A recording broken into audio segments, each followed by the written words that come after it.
Hello everyone, 10 minute school admission প্রোগ্রামে তোমাদের সবাইকে জানাই স্বাগতম।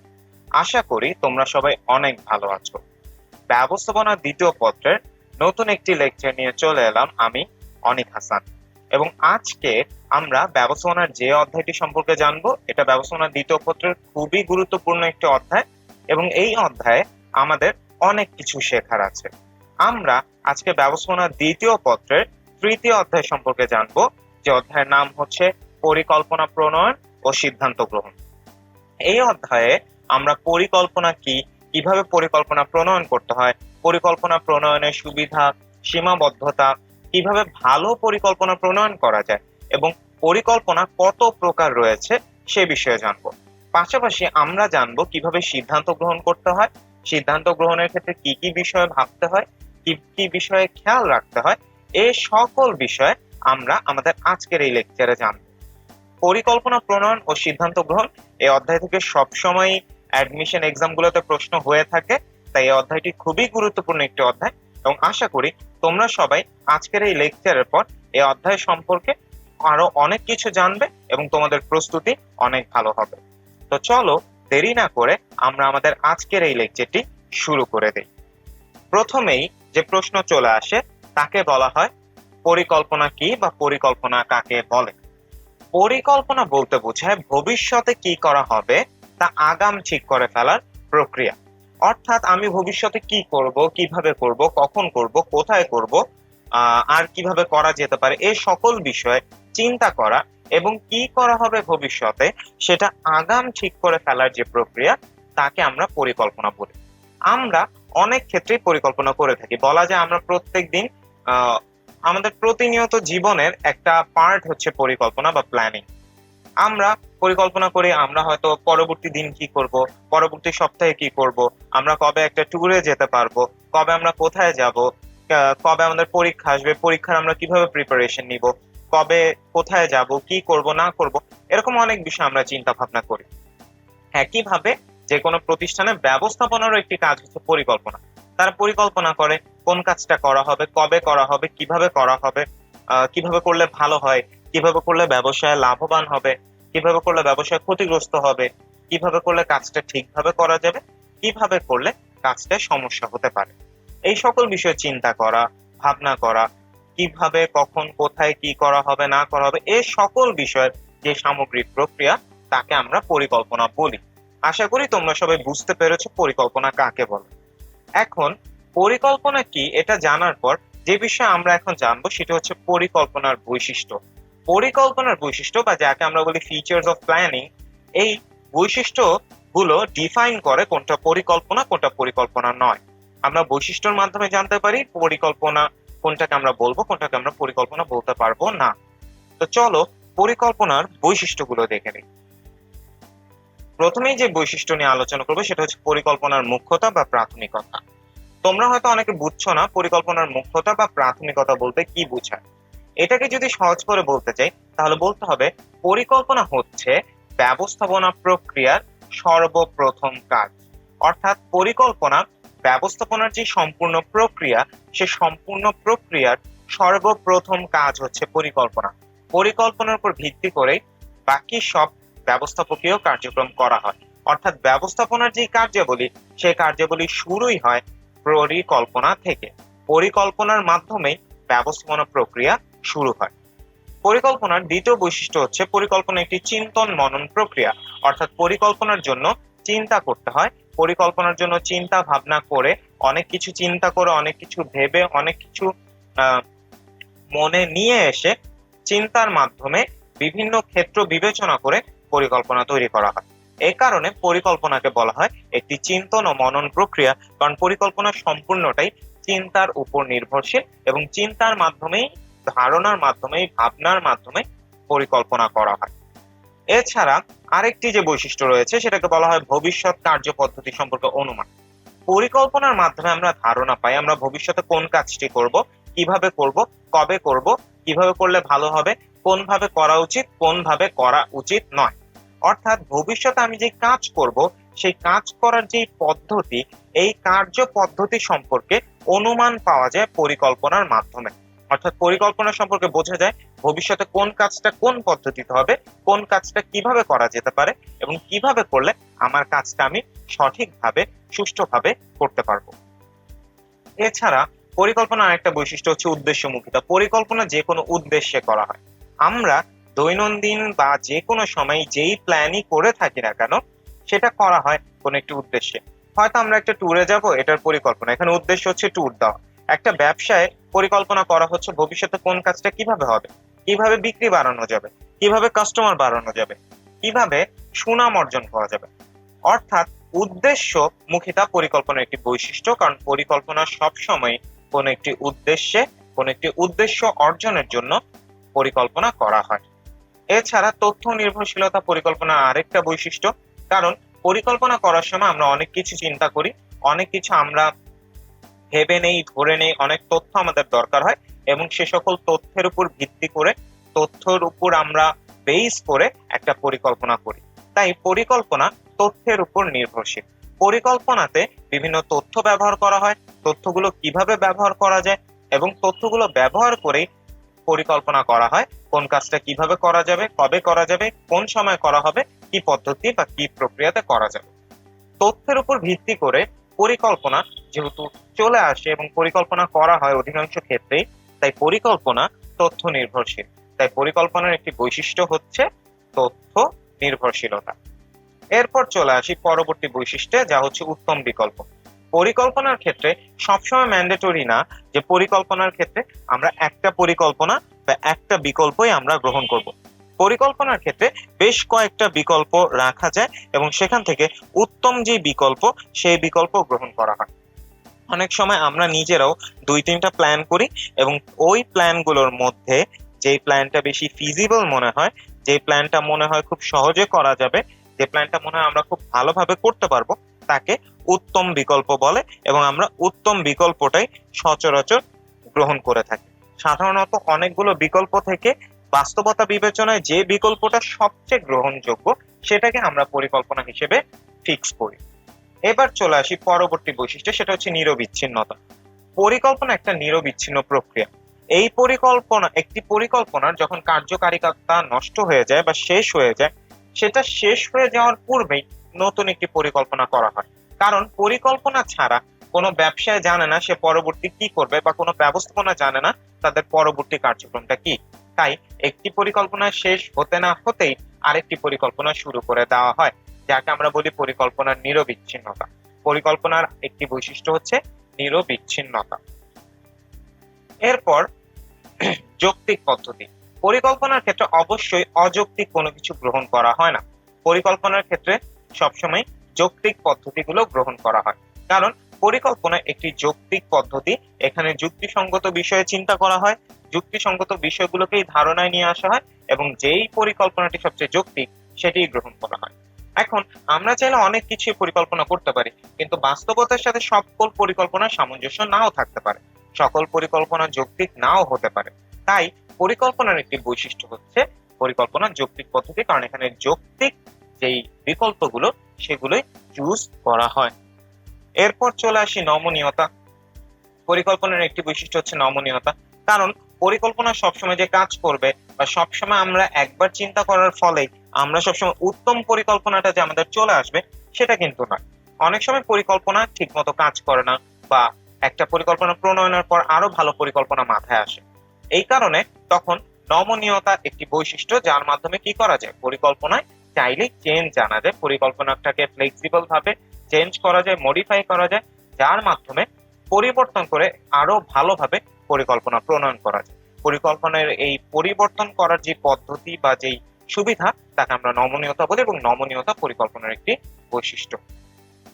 এছাড়া পরিকল্পনার আরেকটি বৈশিষ্ট্য হচ্ছে পরিকল্পনার সহজবোধ্যতা, অর্থাৎ পরিকল্পনা সহজ হতে হবে। আমি যাকে আমার পরিকল্পনা বলছি, যাদের সাথে আমি আমার পরিকল্পনা শেয়ার করছি, যারা আমার পরিকল্পনার অন্তর্গত, তারা যেন আমার এই পরিকল্পনাটা ঠিকভাবে বুঝতে পারে, সহজে বুঝতে পারে, তাকে সহজবোধ্যতা বলে। পরিকল্পনার একটি বৈশিষ্ট্য হচ্ছে সহজবোধ্যতা, অর্থাৎ আমার পরিকল্পনা সহজেই অন্য কেউ বুঝতে পারবে। এখন পরিকল্পনার বৈশিষ্ট্য সম্পর্কে তো আমরা জানলাম, আমরা এখন জেনে নিব পরিকল্পনার সুবিধা সম্পর্কে। পরিকল্পনার কিছু সুবিধা রয়েছে অবশ্যই, কারণ পরিকল্পনার সুবিধা পাওয়ার জন্যই পরিকল্পনা করা হয়। চলো আমরা পরিকল্পনার যে সুবিধাগুলো রয়েছে সেই সুবিধাগুলো সম্পর্কে একটু জেনে নিই। প্রথমেই যে সুবিধা নিয়ে আমরা কথা বলবো সেটা হচ্ছে উদ্দেশ্য অর্জন। পরিকল্পনা উদ্দেশ্য অর্জনের জন্যই করা হয় এবং উদ্দেশ্য অর্জনে পরিকল্পনা সুবিধা প্রদান করে। আমরা হয়তো পরিকল্পনা ছাড়া একটা কাজে নেমে যেতে পারি, কিন্তু সেই কাজটা সফল হওয়ার সম্ভাবনা খুবই কম, কারণ আমি জানি না আমার সেই কাজটা কিভাবে করতে হবে, কখন করতে হবে, কোন পদ্ধতিতে করতে হবে, কি কি ঝুঁকি রয়েছে, কি কি সমস্যা হতে পারে, কি কি সুবিধা হবে, কিভাবে আমি কাজটা করলে আমার কাজটা আমি করতে পারবো, আমার উদ্দেশ্য কিভাবে অর্জন করা যাবে। পরিকল্পনার ফলে যেটা করা যায় যে আমরা জানতে পারি যে আমাদের উদ্দেশ্য অর্জনের জন্য আমাদের কখন, কিভাবে, কোথায়, কোন পদ্ধতিতে আমরা আমাদের কাজগুলো করব। অর্থাৎ আমরা পুরোপুরি একটি গাইডলাইন পেয়ে যাই আমাদের উদ্দেশ্য অর্জনের জন্য। তাই পরিকল্পনার একটি সুবিধা হচ্ছে পরিকল্পনা উদ্দেশ্য অর্জনে সহায়তা করে। এরপর রয়েছে পরিকল্পনার আরেকটি সুবিধা, ব্যবসায় সমৃদ্ধি। ব্যবসায়কে সমৃদ্ধ করার জন্য, ব্যবসায়ের উন্নয়নের জন্য, ব্যবসায়কে নতুন উচ্চতায় নিয়ে যাওয়ার জন্য পরিকল্পনা করা। একটি ঠিক এবং সঠিক পরিকল্পনা ব্যবসায়কে সমৃদ্ধি এনে দিতে পারে, উন্নতি এনে দিতে পারে, সফলতা এনে দিতে পারে। ব্যবসায় সমৃদ্ধি পরিকল্পনার আরেকটি সুবিধা। ব্যবসায় যখন সম্প্রসারণ করা হয় তখনও পরিকল্পনার প্রয়োজন, কারণ ব্যবসায় সম্প্রসারণ করা খুব সহজ কোনো কাজ নয় এবং ব্যবসায় সম্প্রসারণে অবশ্যই ঝুঁকি রয়েছে। পরিকল্পনার ফলে ব্যবসায় সম্প্রসারণে সুবিধা পাওয়া যায়। ব্যবসায় সম্প্রসারণের ক্ষেত্রে কতটুকু করা উচিত, কতটুকু করলে ভালো হবে, কতটুকু পর্যন্ত সম্প্রসারণ করার ক্ষমতা ব্যবসায়ের আছে, তার আর্থিক সামর্থ্য কতটুকু রয়েছে, ব্যবসায় সম্প্রসারণ করলে কতটুকু আর্থিক বেনিফিট হবে, সেই বেনিফিট থেকে তার লাভের থেকে লস আবার বেশি হয়ে যাবে নাকি, এই সকল বিষয় চিন্তা করা, জানার উপায় পরিকল্পনার মাধ্যমে পাওয়া যায়। এবং পরিকল্পনার ফলে যখন এতগুলো তথ্য জানা যায় তখন একজন মানুষ চিন্তা করতে পারবে বা সিদ্ধান্ত নিতে পারবে যে সে কি ব্যবসায় সম্প্রসারণ করবে নাকি করবে না, কতটুকু অর্থ বিনিয়োগ করবে, কতটুকু সম্প্রসারণ করবে, কতটুকু সম্প্রসারণ করা উচিত, কতটুকু সম্প্রসারণ করা উচিত নয়। অর্থাৎ ব্যবসায় সম্প্রসারণ পরিকল্পনার আরো একটি সুবিধা। এছাড়া আরেকটি সুবিধা হচ্ছে ব্যয় হ্রাস। পরিকল্পনার মাধ্যমে অনেক ব্যয় কমিয়ে ফেলা যায়। অনেক সময় আমরা হয়তো খেয়াল করে দেখি যে আমাদের দৈনন্দিন জীবনে আমরা যদি একটু প্ল্যান করে একটু অর্গানাইজড ওয়েতে চলি তাহলে কিন্তু আমরা আমাদের দৈনন্দিন জীবনের যে খরচ, যে ব্যয়, সেটা কমিয়ে নিয়ে আসতে পারি। ব্যবসার ক্ষেত্রেও ব্যবস্থাপনায় পরিকল্পনায় যদি ঠিকভাবে করা হয়, পরিকল্পনা যদি সঠিকভাবে করা হয়, ঠিকভাবে তথ্য উপাত্ত নিয়ে চিন্তা ভাবনা করে একটা সঠিক সিদ্ধান্ত গ্রহণ করা যায়, তাহলে অবশ্যই ব্যয় হ্রাস করা যায়। যেখানে এমন অনেক পদ্ধতি বের হয়ে আসবে যার মাধ্যমে কি করা যাবে, যার মাধ্যমে ব্যয় কমিয়ে ফেলা যাবে এবং ব্যয় হ্রাস পরিকল্পনার একটি সুবিধা। এছাড়া আছে দক্ষতা বৃদ্ধি। পরিকল্পনা করে যখন কাজ করা হয় তখন একটা ফিক্সড গাইডলাইন পাওয়া যায়। একটা ফিক্সড গাইডলাইন ফলো করে কাজ করার যে সুবিধা হচ্ছে কাজ দ্রুত করা যায়, কাজ সঠিকভাবে করা যায় এবং কাজের ক্ষেত্রে কোনো সমস্যা হয় না। তখন দ্রুত, দক্ষতার সাথে সঠিকভাবে, ভালোভাবে কাজ করা যায়। পরিকল্পনার মাধ্যমে সবাই জানে কখন কার কোন কাজটা করতে হবে, কখন কোন কাজটা কিভাবে করতে হবে, কোন সময় কাজটা করতে হবে এবং কাজটা কিভাবে করলে সবচেয়ে বেস্ট আউটপুটটা আসবে। এইভাবে যখন পরিকল্পনা করে কাজ করা হয় তখন স্বভাবতই সকল কর্মীদের এবং ব্যবস্থাপনার দক্ষতা বৃদ্ধি পায়। তাই পরিকল্পনার একটি সুবিধা হচ্ছে দক্ষতা বৃদ্ধি। পরিকল্পনার মাধ্যমে দক্ষতা বৃদ্ধি করা যায়, দক্ষতা বাড়ানো যায়। এরপর আছে সঠিক কার্যধারা অনুসরণ। পরিকল্পনার মাধ্যমে আমরা কার্যধারা পেয়ে যাই, আমরা বিভিন্ন স্টেপ পেয়ে যাই। আমরা জানি কোন স্টেপটার পরে আমরা কোন স্টেপে যাব, কোন কাজটার পরে কোন কাজটা করতে হবে, কোন কাজটা কিভাবে করলে আমরা ভালো আউটপুট পাবো। এই যে আমরা জানি যে কোন ধারা অনুসরণ করে কাজ করতে হবে, কোন কাজ আগে হবে, কোন কাজ পরে হবে, কোন কাজটার আগে কোন কাজটা করতে হবে, কোন কাজটার পরে কোন কাজটা করতে হবে। এইভাবে কাজের যেই ধারা, এই ধারা সম্পর্কে জানা, এই ধারা সম্পর্কে আইডিয়া পাওয়া, কোন কাজ আগে করব, কোন কাজ পরে করব, এই সব কিছুই আমরা জানতে পারি পরিকল্পনার মাধ্যমে। তাই সঠিক কার্যধারা অনুসরণ পরিকল্পনা আরেকটা সুবিধা, যেখানে একজন ব্যক্তি জানে তার কখন কোন কাজটা করতে হবে এবং সে কাজের যেই ধারা, সেই ধারা অনুসরণ করে তার কাজ, প্রতিষ্ঠানের কাজ, তার উপর যে দায়িত্ব দেওয়া হয়েছে সেটি সে ঠিকভাবে সম্পন্ন করতে পারে। এবার আরেকটা পরিকল্পনার যে সুবিধা নিয়ে আমরা কথা বলবো সেটি হচ্ছে ভবিষ্যৎ দর্শন। সঠিকভাবে যদি পরিকল্পনা করা হয়, সঠিক তথ্য ব্যবহার করে, ভালোভাবে চিন্তা করে, সেক্ষেত্রে অনেক ক্ষেত্রে ভবিষ্যৎ সম্পর্কে ধারণা পাওয়া যায়, বোঝা যায় ভবিষ্যতে কি হতে পারে, ভবিষ্যতে কি হবে এটা আঁচ করা যায়। অর্থাৎ যদি সঠিকভাবে পরিকল্পনা করা যায়, পরিকল্পনা থেকে ভবিষ্যৎ সম্পর্কেও ধারণা পাওয়া যায়, যাকে আমরা ভবিষ্যৎ দর্শন বলি। পরিকল্পনার একটি সুবিধা হচ্ছে ভবিষ্যৎ দর্শন, যেখানে জানা যায় যে ভবিষ্যতে কোন কাজটি কিভাবে করলে ভালো ফলাফল আসতে পারে, কোন কাজটিতে সমস্যা হলে হয়তো আমাদের ফলাফল সঠিকভাবে মানে যথার্থভাবে বা সঠিকভাবে আসবে না, এবং এভাবে ভবিষ্যতে কি হতে পারে না হতে পারে সেটা অনুমান করা যায়, আঁচ করা যায়, দর্শন করা যায় পরিকল্পনার সাহায্যে।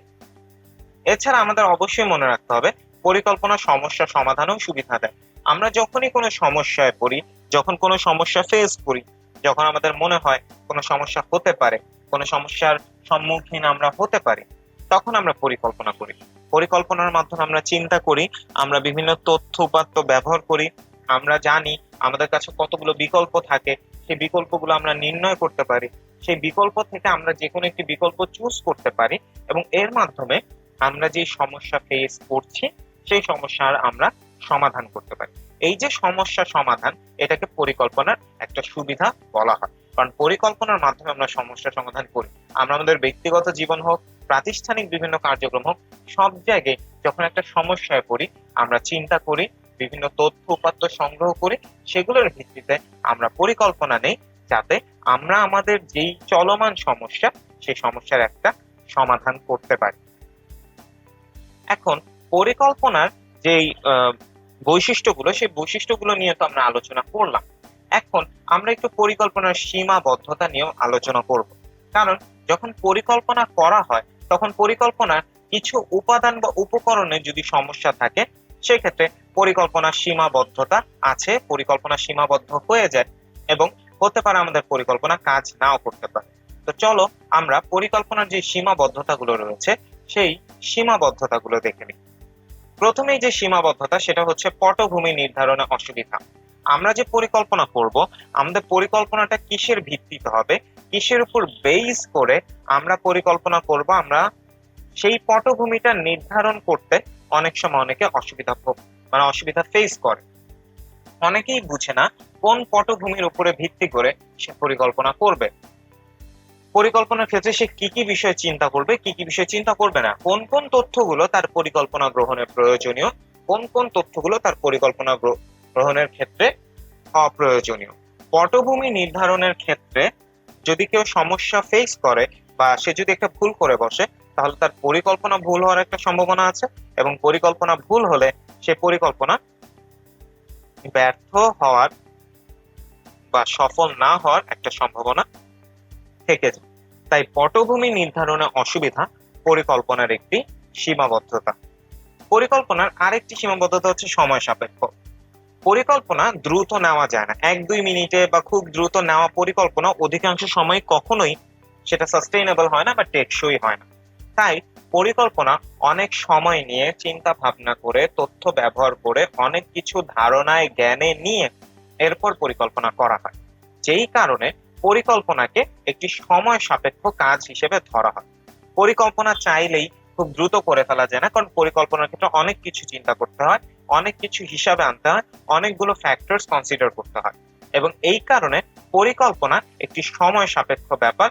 পরিকল্পনায় এই জন্য পরিকল্পনার এই সময়ের যে সীমাবদ্ধতা, সেই সীমাবদ্ধতা থেকে যায়। অনেক সময় হাতে পর্যাপ্ত সময় থাকে না, যে কারণে সঠিক পরিকল্পনা করা যায় না, এবং সঠিক পরিকল্পনা না করার কারণে পরিকল্পনা ফেল হয় বা পরিকল্পনা সফল হয় না। তাই সময় সাপেক্ষ পরিকল্পনার আরেকটি সীমাবদ্ধতা। এছাড়া পরিকল্পনার অদক্ষতা একটি পরিকল্পনার সীমাবদ্ধতা। যে ব্যক্তি পরিকল্পনা করছেন তিনি যদি দক্ষ না হন, তিনি যদি পরিকল্পনার ক্ষেত্রে দক্ষ না হন, তার যদি পরিকল্পনার ক্ষেত্রে, চিন্তা ভাবনার ক্ষেত্রে, ধ্যান ধারণার ক্ষেত্রে দক্ষতা না থাকে, সেই ক্ষেত্রে আমার পরিকল্পনা বিফলে চলে যেতেও পারে, আমার পরিকল্পনাটা সঠিক নাও হতে পারে। তাই পরিকল্পনার একটি সীমাবদ্ধতা হচ্ছে অদক্ষতা।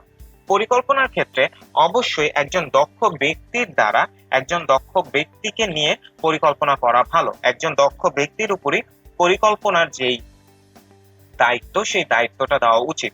কারণ একজন দক্ষ ব্যক্তি সবকিছু সঠিকভাবে চিন্তা করতে পারবে, সব ফ্যাক্টরস কনসিডার করতে পারবে, এবং সে বিভিন্ন বিকল্পের মধ্যে থেকে সবচেয়ে ভালো যে বিকল্প, সেই বিকল্পটাকে সে পরিকল্পনা হিসেবে গ্রহণ করতে পারবে। তাই আমাদের মনে রাখতে হবে যে পরিকল্পনার সীমাবদ্ধতা হচ্ছে অদক্ষতা, এবং অদক্ষ ব্যক্তির নিকট পরিকল্পনার দায়িত্ব দেওয়া যাবে না। যদিও এমন অনেক প্রতিষ্ঠান রয়েছে যেখানে যার কাছে পরিকল্পনার দায়িত্ব থাকে সে ব্যক্তি নিজেই অদক্ষ, ফলে যেটা হয় তারা বাজে সিদ্ধান্ত নেয়, এবং তাদের যে সিদ্ধান্ত, সে সিদ্ধান্ত কার্যকর না হয়, তাদের পরিকল্পনা কার্যকর না হয়, পরবর্তীতে ব্যবসায় ক্ষতিগ্রস্ত হয়। পরিকল্পনার আরেকটি সীমাবদ্ধতা হচ্ছে ব্যয় সাপেক্ষ।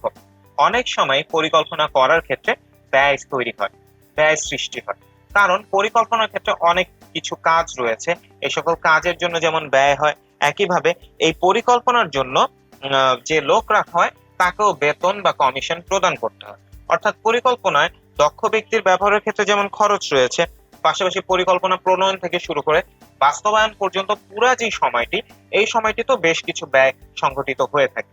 এই যে পরিকল্পনা বাস্তবায়ন পর্যন্ত, একদম ঠিক পরিকল্পনার ধারণা শুরু করার থেকে এই যে খরচগুলো, এবং যে পরিকল্পনা করছে তার পিছনে যেই ব্যয়, এই ব্যয়গুলো পরিকল্পনার একটি সীমাবদ্ধতা। কারণ অনেক প্রতিষ্ঠান রয়েছে যাদের খুব স্বল্প পুঁজি থাকে, তারা অনেক বেশি ব্যয় এর যেই ভার, ব্যয়ের যেই ভার, সেই ভার তারা গ্রহণ করতে পারে না, এবং এর ফলে তারা যে সমস্যাটা ফেস করে সেটা হচ্ছে যে তারা সঠিক পরিকল্পনা গ্রহণ করতে পারে না, এবং পরবর্তীতে তাদের প্রতিষ্ঠান বা ব্যবসায় ক্ষতিগ্রস্ত হয়। পরিকল্পনার আরেকটা সীমাবদ্ধতা হচ্ছে উদ্যোগ গ্রহণের বাধা। অনেক সময় অতিরিক্ত পরিকল্পনা করার ফলে মানুষ ভয় পেয়ে যায়। পরিকল্পনা করা ভালো, কিন্তু অতিরিক্ত চিন্তা, অতিরিক্ত পরিকল্পনা, অতিরিক্ত তথ্য নিয়ে ঘাটাঘাটি করাটা আবার উদ্যোগ গ্রহণের জন্য বাধা। কারণ অনেক সময় উদ্যোগ গ্রহণের ক্ষেত্রে আমরা জানি যে অনেক বড় ঝুঁকিও নিতে হয়, অনেক সময় ছোট ঝুঁকিও নিতে হয়। এখন পরিকল্পনার সময় যদি কেউ খেয়াল করে ফেলে বা কেউ যদি দেখতে পায় যে তার এই পরিকল্পনার ক্ষেত্রে বড় ঝুঁকি রয়েছে, হতে পারে সে উদ্যোগ গ্রহণ থেকে সরে আসছে। এই জন্য অতিরিক্ত পরিকল্পনা অনেক সময় উদ্যোগ গ্রহণে বাধা হয়। তাই পরিকল্পনাটি সীমাবদ্ধতা হচ্ছে যে অনেক সময় অনেকে পরিকল্পনার যেই ধাপ, এই ধাপ থেকেই সরে আসে, কারণ তারা অনেক কিছু পরিকল্পনার মাধ্যমে জানে যে এটা হতে পারে, এরকম একটা সম্ভাবনা আছে, অনেক বড় ক্ষতির সম্ভাবনা আছে। এর ফলে তারা উদ্যোগ গ্রহণে ভয় পায়, এবং উদ্যোগ গ্রহণে তারা যখন ভয় পায়, তারা উদ্যোগ গ্রহণ থেকে সরে আসে। তারা তাদের যে উদ্যোগটা তারা গ্রহণ করত, এবং যেখানে গ্রহণ করলে হয়তো তারা ভবিষ্যতে সফল হয়েও যেত, সেখান থেকে তারা সরে আসে শুধুমাত্র পরিকল্পনার সীমাবদ্ধতার কারণে। এরপর আরো যেই পয়েন্ট একটি রয়েছে পরিকল্পনার সীমাবদ্ধতা, সেটা হচ্ছে আতিশয্যের প্রতি ঝোঁক। আতিশয্যের প্রতি ঝোঁক, এখানে যে বিষয়টা আমাদের খেয়াল রাখতে হবে, আতিশয্য এই শব্দটা দ্বারা কি বোঝানো হয়েছে। আতিশয্য বলতে কি বোঝায়? আমরা জানি অতিরিক্ত কোনো কিছুই কখনো ভালো নয়। পরিকল্পনা প্রণয়নের ক্ষেত্রে বা পরিকল্পনা প্রণয়নকালে পরিকল্পনাবিদদের মধ্যে আতিশয্যের প্রতি বা বাড়তি কিছু করা যাবে এমন আশাবাদের প্রতি স্বাভাবিক যে ঝোঁক বা প্রবণতা, সেটি লক্ষ্য করা যায়। অনেক সময় তারা অতীতে তাদের পারফরমেন্স বা তাদের ফলাফল কি ছিল সে বিষয়ে তারা কোনো খেয়ালই করে না, বা তারা সেই বিষয়ে কোনো দৃষ্টিপাত করে না।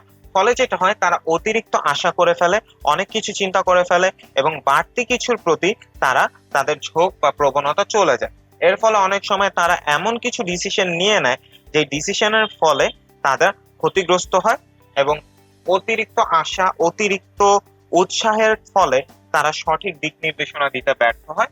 ফলে অনেক ক্ষেত্রে কর্মীরা ঠিকমতো কাজ করতে পারে না, কাজ সঠিকভাবে সম্পন্ন হয় না, এবং ব্যবসায় ক্ষতিগ্রস্ত হয়।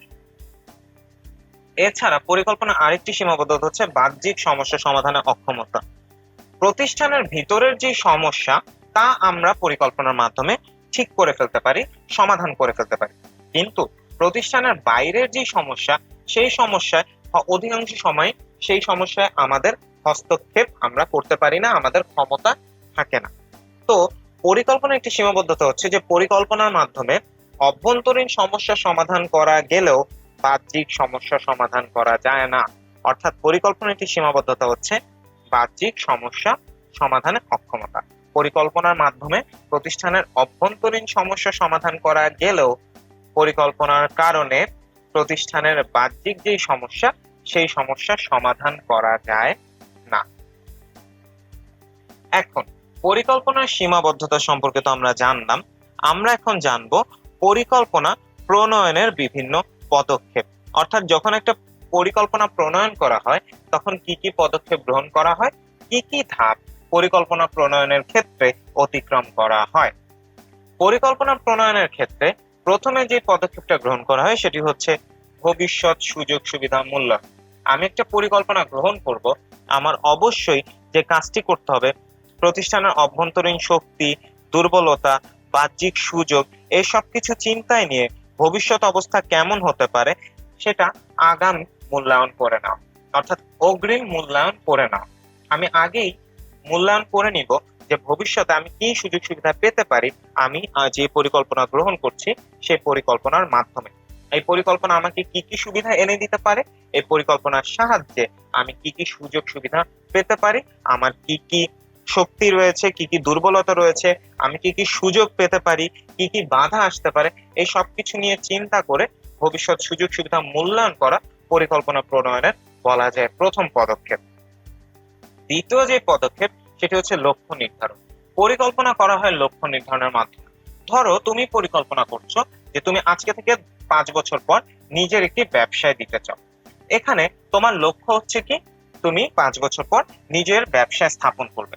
সকল পরিকল্পনার ক্ষেত্রে একটা লক্ষ্য নির্ধারণ করতে হয়। তুমি 5 বছর পর যে ব্যবসা করবে তার জন্য তুমি এখন থেকে হয়তো পরিকল্পনা করতে পারো, 2 বছর পরেও পরিকল্পনা করতে পারো, কিন্তু তোমার কিন্তু একটা লক্ষ্য নির্ধারণ করা আছে। তুমি তোমার নির্ধারিত লক্ষ্যের উপর ভিত্তি করে তথ্য সংগ্রহ করবে, সবকিছু নিয়ে চিন্তা করবে এবং তার উপর ভিত্তি করেই তুমি একটি পরিকল্পনা প্রণয়ন করবে। তাই পরিকল্পনা প্রণয়নের একটি গুরুত্বপূর্ণ পদক্ষেপ হচ্ছে লক্ষ্য নির্ধারণ, যেখানে আমরা কিসের জন্য এবং কি ফল আমরা অর্জন করতে চাই সেটা আমরা ডিসাইড করি বা নির্ধারণ করি। এরপর তৃতীয় যেই ধাপ সেটি হচ্ছে তথ্য সংগ্রহ ও বিশ্লেষণ। পরিকল্পনা করার জন্য আমরা জানি অনেক তথ্য গ্রহণ করতে হয়, তথ্য সংগ্রহ করতে হয়। আমরা পরিকল্পনা সবসময় যে হঠাৎ করে ফেলবো বা আমরা তথ্য ছাড়া করে ফেলবো বা আমরা বিশ্লেষণ না করে ফেলবো এরকম সিদ্ধান্ত গ্রহণ করা ঠিক না। এভাবে অধিকাংশ সময় যে পরিকল্পনা আসে সে পরিকল্পনা কার্যকর হয় না। পরিকল্পনার ক্ষেত্রে সময় নিয়ে তথ্য সংগ্রহ করতে হয়, তথ্যগুলো সঠিকভাবে বিশ্লেষণ করতে হয়, এরপর সেই তথ্যের উপর ভিত্তি করে ভবিষ্যতে কি করব, কিভাবে করা উচিত সেটা চিন্তা করতে হয়। তাই পরিকল্পনা প্রণয়নের একটি পদক্ষেপ হচ্ছে তথ্য সংগ্রহ করা এবং সংগ্রহ করা তথ্য বিশ্লেষণ করে বিভিন্ন আইডিয়া বা ধারণা নেওয়া। চতুর্থ পদক্ষেপ হচ্ছে ভবিষ্যৎ অনুমান। ভবিষ্যতে কি হতে পারে সে বিষয়ে চিন্তা করা, ধারণা করা, জানার চেষ্টা করা এবং পরিকল্পনার কাজই হচ্ছে ভবিষ্যতে কি হতে পারে সেই বিষয়টা আঁচ করা। তাই পরিকল্পনার একটি প্রণয়ন হচ্ছে ভবিষ্যৎ অনুমান।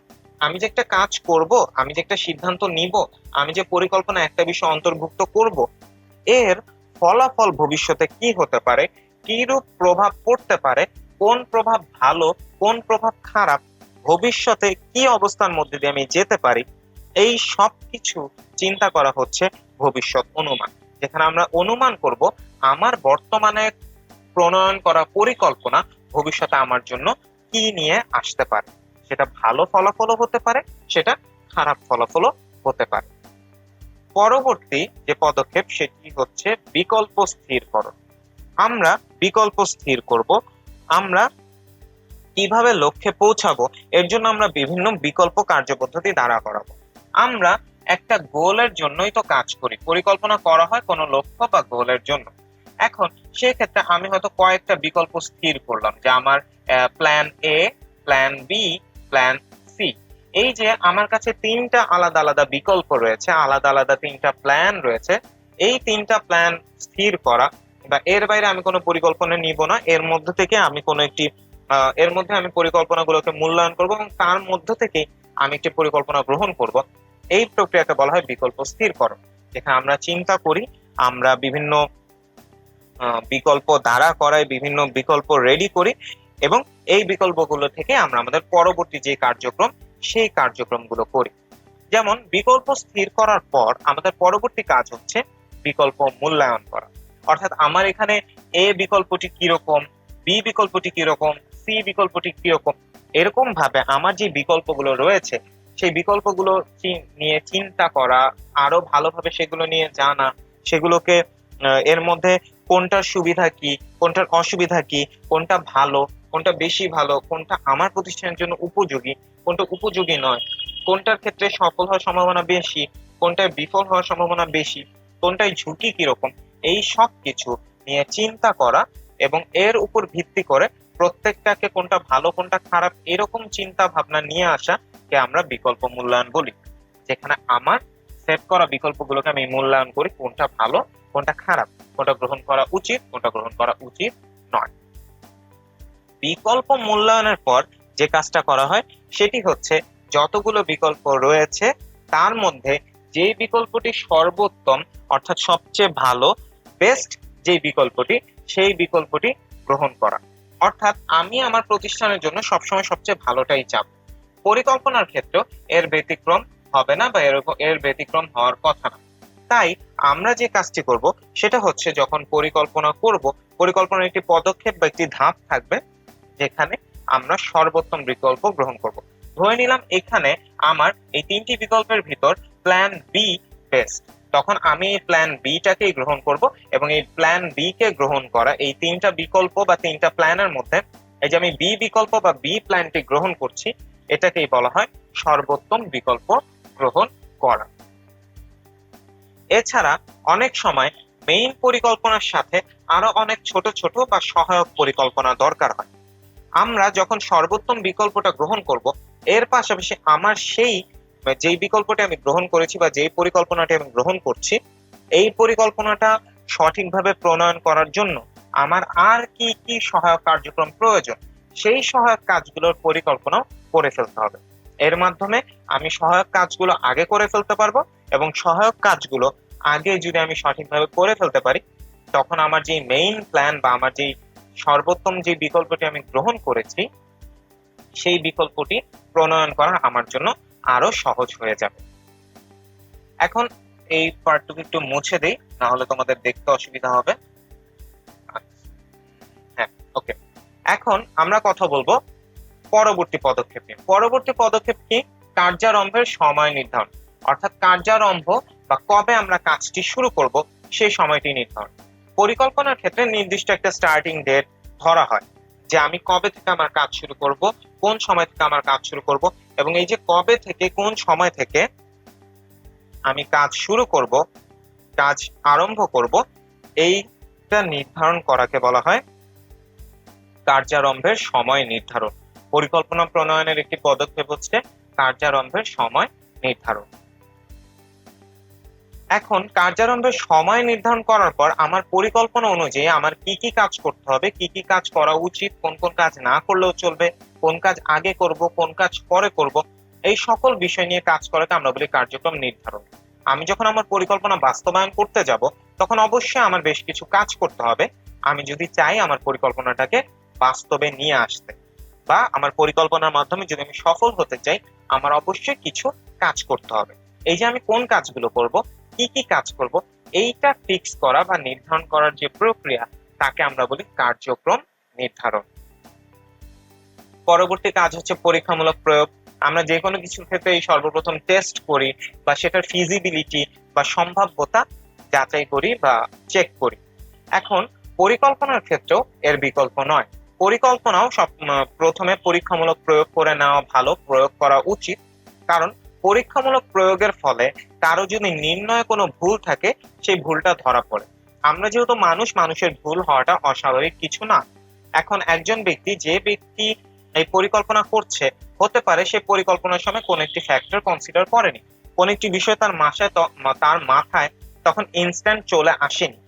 এখন তার মাথায় ইনস্ট্যান্ট চলে না আসা, তার চিন্তায় না আসার ফলে সে হয়তো কোন একটি ভুল উপাদান বা উপকরণ তার পরিকল্পনায় নিয়ে আসতেও পারে। যখন পরিকল্পনার পরীক্ষামূলক প্রয়োগ হবে তখন এই বিষয়গুলো ধরা পড়ে যাবে যে তার যে পরিকল্পনা সেই পরিকল্পনাতে কিছু সমস্যা আছে। এই সমস্যাগুলো যদি ঠিক করা হয় তাহলে তার এই পরিকল্পনাটা ঠিকভাবে প্রণয়ন করা যাবে। তাই পরিকল্পনা প্রণয়নের একটি পদক্ষেপ হচ্ছে পরীক্ষামূলক প্রয়োগ, যেখানে দেখা হয় পরিকল্পনা যেটা করা হয়েছে সেটা কি আসলে বৃহৎ আকারে যখন করা হবে তখন কি ঠিকভাবে করা যাবে নাকি, এবং ছোট পরিসরে পরীক্ষামূলকভাবে প্রয়োগ করে বোঝা যায় যে পরিকল্পনা কি প্রয়োগ করা উচিত হবে নাকি উচিত হবে না। এরপর পরবর্তী যে পদক্ষেপ সেটি হচ্ছে কার্যকারিতা মূল্যায়ন। পরীক্ষামূলক প্রয়োগের পর দেখা হবে যে যে পরিকল্পনাটি প্রণয়ন করা হয়েছে তার কার্যকারিতা কতটুকু, সেটা কি সঠিকভাবে কাজ করেছে নাকি করেনি, সেটার ফলাফল কি পজিটিভ নাকি নেগেটিভ, এই সকল বিষয় মূল্যায়ন করা, ঠিকভাবে জেনে নেওয়া, ঠিকভাবে যাচাই করাকে আমরা কার্যকারিতা মূল্যায়ন বলি। পাশাপাশি যদি কোনো সমস্যা পাওয়া যায় সেই সমস্যার ক্ষেত্রে যেটা করতে হবে পরিকল্পনায় প্রয়োজনীয় সংশোধন নিয়ে আসতে হবে এবং প্রয়োজনীয় সংশোধন করে এরপর পরিকল্পনা প্রণয়ন করতে হবে। অর্থাৎ কার্যকারিতা মূল্যায়নের ক্ষেত্রে আমরা যদি কোনো সমস্যা পাই সেটা সংশোধন করে ফেলবো, সেটা আমরা ঠিক করে ফেলবো। এখন পরিকল্পনা প্রণয়ন কিভাবে করব এই বিষয়ে আমরা জেনে গেলাম। আশা করি আজকে পরিকল্পনা প্রণয়নের এই পদক্ষেপগুলো দেখার পর তোমাদের নিজেদেরও ভবিষ্যতে যে কোনো ক্ষেত্রে যে কোনো পরিবর্তনের ক্ষেত্রে হোক বা নতুন করেই হোক, পরিকল্পনা যখন তোমরা করবে তোমরা বুঝবে কিভাবে কোন পদক্ষেপগুলো ফলো করে তোমরা পরিকল্পনা গ্রহণ করবে। কারণ এটা বলতেই হয় যে তোমরা যারা এই কোর্স করছো, যারা আজকে এই লেকচারে আছো, ক্লাস করছো, তোমরাই আমাদের এই দেশের ফিউচার, তোমরাই ফিউচার লিডার। তো তোমাদেরও একসময় পরিকল্পনা করতে হবে। তোমরা জীবনে অনেক পরিকল্পনা করবে, তোমাদের ব্যক্তিগত জীবনের পাশাপাশি তোমরা যে সকল প্রতিষ্ঠানে থাকবে বা তোমাদের নিজেদের প্রতিষ্ঠানে তোমরা বিভিন্ন পরিকল্পনা গ্রহণ করবে। তো তখন তোমাদের এই জ্ঞানটি কাজে আসবে যে একটা পরিকল্পনা গ্রহণ করার ক্ষেত্রে কি কি পদক্ষেপ বিবেচনা করতে হয়, কি কি পদক্ষেপ ফলো করতে হয়। এখন আমরা এই কুইক কুইজের এখানে এসে বেশ কিছু কথা বলে ফেললাম, এখন আমরা চলো কুইজটা দিয়ে ফেলি। আমরা প্রশ্নটা দেখে নিই। প্রথমেই প্রশ্নটা হচ্ছে ব্যবস্থাপনা প্রক্রিয়ার প্রথম কাজ কোনটি? খুবই সহজ একটি প্রশ্ন এবং আমার ধারণা তোমরা সবাই এর উত্তর জানো। তবুও আমরা অপশনগুলো দেখে নিব।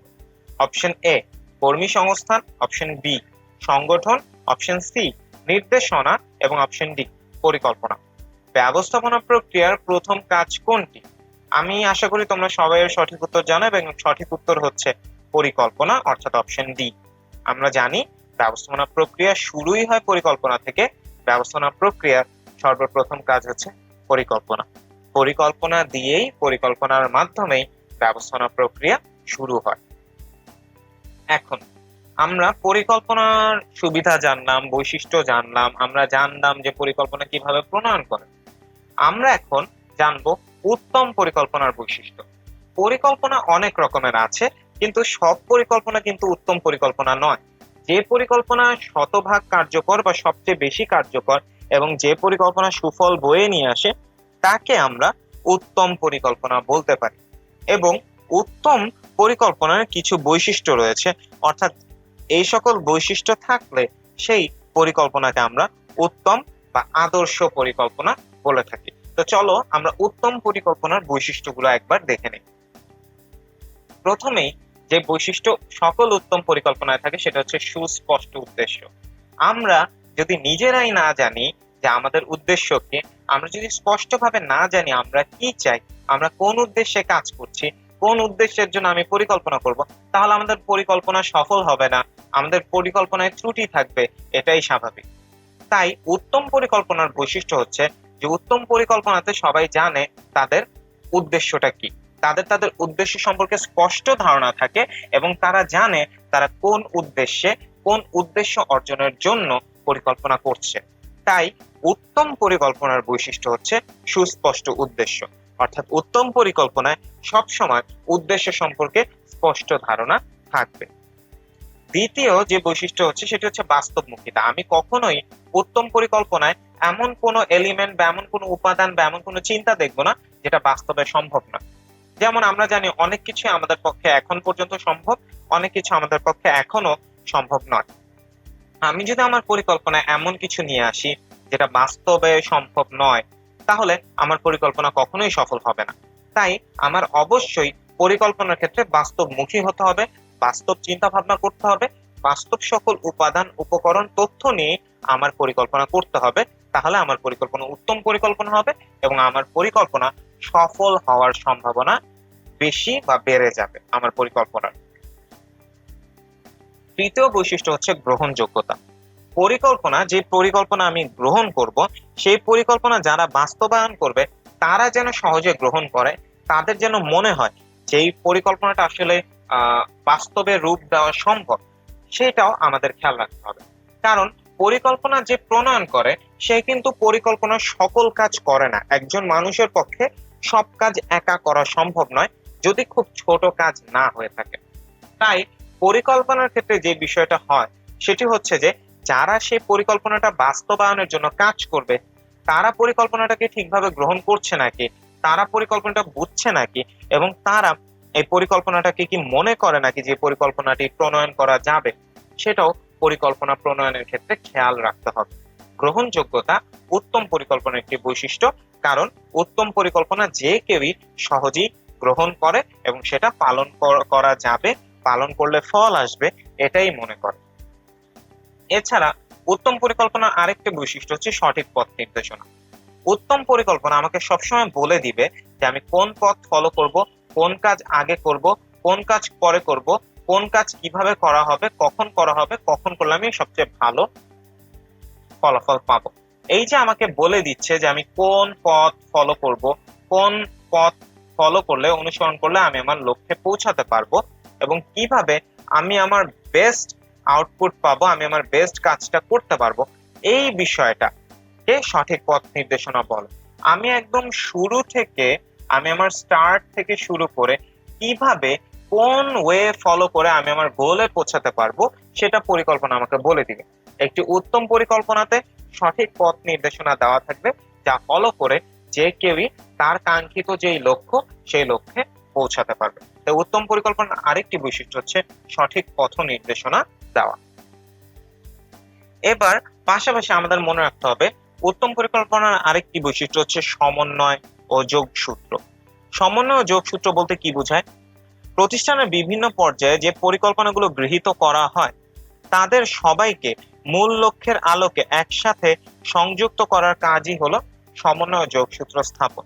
অর্থাৎ প্রতিষ্ঠানের অনেক বিভাগ থাকবে, ব্যক্তি থাকবে, স্তর থাকবে, এদের সবাইকে আমার পরিকল্পনার মধ্যে নিয়ে এসে একত্রিত করে একসাথে করে কাজ করানো, কাঙ্ক্ষিত লক্ষ্যে পৌঁছানো, কাঙ্ক্ষিত লক্ষ্যের জন্য এগিয়ে যাওয়াকে আমরা সমন্বয় ও যোগসূত্র বলি। তো আমাদের যেটা খেয়াল রাখতে হবে সেটা হচ্ছে আমার পরিকল্পনায় যেন প্রতিষ্ঠানের সব স্তর থাকে, প্রতিষ্ঠানের সকল বিভাগ থাকে, সকল ব্যক্তি থাকে যাদেরকে আমার রাখা প্রয়োজন, এবং সবাইকে আমি যেন একসাথে একত্রিত করতে পারি এবং সবার মধ্যে সমন্বয় যোগসূত্র স্থাপনের মাধ্যমেই আমি আমার পরিকল্পনাটি প্রণয়ন করতে পারি। এছাড়া উত্তম পরিকল্পনার আরেকটি বৈশিষ্ট্য হচ্ছে নমনীয়তা। অর্থাৎ আমার যদি প্রয়োজন হয়, আমার যদি মনে হয়, পরিস্থিতির যদি পরিবর্তন ঘটে, কোন যদি সমস্যা হয়, কোনো ক্ষেত্রে আমরা যদি বাধাপ্রাপ্ত হই, আমরা যেন সেই ক্ষেত্রে আমাদের যে পরিবর্তন, সেখানে পরিবর্তন, আমাদের যে পরিকল্পনা সেখানে আমরা যেন পরিবর্তন আনতে পারি। পরিবর্তন নিয়ে এসে নতুন অনেক কিছু চেঞ্জ করে, অনেক কিছু মডিফাই করে আমরা যেন আমাদের যেই সামর্থ্য এবং সম্ভাবনা সেই অনুযায়ী আমরা পরিকল্পনাটি সেট করতে পারি। অর্থাৎ আমার পরিস্থিতির সাথে আমার পরিকল্পনা যেন মিলে বা একটা সামঞ্জস্য থাকে, এবং এটা নমনীয়তার মাধ্যমে করা যায়, যেখানে আমরা চাইলে পরিকল্পনায় কোনো পরিবর্তন নিয়ে আসতে পারি। উত্তম পরিকল্পনার একটি বৈশিষ্ট্য হচ্ছে নমনীয়তা। এখন উত্তম পরিকল্পনার বৈশিষ্ট্য সম্পর্কে তো আমরা জানলাম। এখন আমরা জানবো যে পরিকল্পনা প্রণয়নে বিবেচ্য বিষয়সমূহগুলো, অর্থাৎ আমরা যখন পরিকল্পনা প্রণয়ন করব আমরা কি কি বিষয় বিবেচনা করব বা কি কি বিষয় আমাদের বিবেচনায় রাখতে হবে। যেমন প্রথমে আমাদের যেটা বিবেচনা রাখতে হবে সেটা হলো প্রাতিষ্ঠানিক উদ্দেশ্য। আমার প্রতিষ্ঠানের উদ্দেশ্য কি, আমার প্রতিষ্ঠান কি চায়, কোন উদ্দেশ্যে আমি কাজ করছি। এরপর অধস্তনদের মান ও অবস্থা, যাদেরকে নিয়ে আমি আমার পরিকল্পনা অনুযায়ী কাজ করতে চাই, সফল হতে চাই, উদ্দেশ্য অর্জন করতে চাই, তাদের মান কিরকম, তাদের অবস্থা কিরকম, তাদের দ্বারা কি সে কাজটি সম্ভব নাকি সম্ভব নয়, তাদের কি সেই ক্ষমতা আছে, সামর্থ্য আছে নাকি নেই, আমার অধস্তনরা কি পরিশ্রমী নাকি নয়, এসব কিছু চিন্তা করা, এসব কিছু ইভ্যালুয়েট করা বা মূল্যায়ন করাকে বলা হয় অধস্তনদের মান ও অবস্থা, এবং সেটা আমাদের বিবেচনা করতে হবে। পাশাপাশি আমাদের বিবেচনা করতে হবে আমরা আগে যে পরিকল্পনা নিয়েছিলাম বা পূর্বে আমরা যে সকল পরিকল্পনা নিয়েছিলাম সেই পরিকল্পনাগুলো কতটুকু কার্যকর ছিল, আমার সেই পরিকল্পনাগুলো কি কাজে এসেছে না আসেনি, সেগুলো কি সফল হয়েছে বিফল হয়েছে, কোনটা সফল হয়েছে কোনটা বিফল হয়েছে, অর্থাৎ আগের যে গৃহীত পরিকল্পনাগুলো সেগুলো কতটুকু কার্যকর ছিল সেগুলোর কার্যকারিতা বিবেচনায় রাখতে হবে। পাশাপাশি প্রতিষ্ঠানে বর্তমানে কি কি সমস্যা বিদ্যমান সেগুলো আমাদের বিবেচনা করতে হবে, কি কি সমস্যা আছে, কি কি সমস্যা আমার পরিকল্পনায় প্রভাব ফেলতে পারে, এ সকল বিষয়ে আমার খেয়াল রাখতে হবে। আমাদের প্রতিষ্ঠানের সম্ভাবনা আমাদের যাচাই করতে হবে। আমি পরিকল্পনা প্রণয়ন করব, আমার প্রতিষ্ঠানের সম্ভাবনা কতটুকু, কত দূর আমার প্রতিষ্ঠান যেতে পারে, আমার প্রতিষ্ঠানের কত বড় হওয়ার, কত লাভবান হওয়ার সম্ভাবনা আছে, সেই সকল বিষয়ে খেয়াল রাখতে আমাদের হবে যখন আমরা পরিকল্পনা প্রণয়ন করব। এছাড়া আমাদের খেয়াল রাখতে হবে আমাদের প্রতিযোগীদের, আমাদের কম্পিটিটরদের, মার্কেটে যারা আছে তাদের সাথে আমরা কিভাবে আমরা প্রতিযোগিতা করব, তাদের কি অবস্থা, আমার কি অবস্থা, কিভাবে আমি পরিকল্পনা করলে তাদের অবস্থা অনুযায়ী আমি তাদের সাথে একটি প্রতিযোগিতামূলক একটা সিচুয়েশন বা অবস্থা তৈরি করতে পারবো, এই সব বিষয় আমাদের পরিকল্পনা প্রণয়নের সময় মাথায় রাখতে হবে।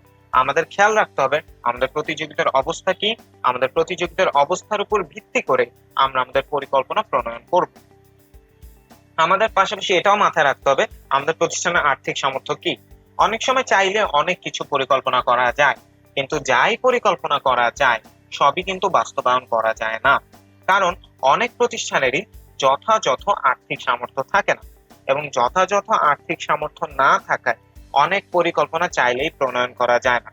তাই আমরা যখন পরিকল্পনা করব তখনই আমরা আমাদের প্রতিষ্ঠানের আর্থিক যে সামর্থ্য সেটা বিবেচনায় নিয়ে আসবো।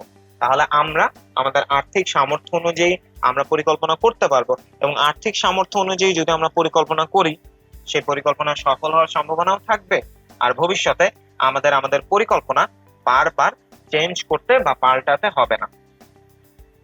এছাড়া আর্থিক সামর্থ্য ছাড়া আমার অন্যান্য সামর্থ্যের দিকেও খেয়াল রাখতে হবে।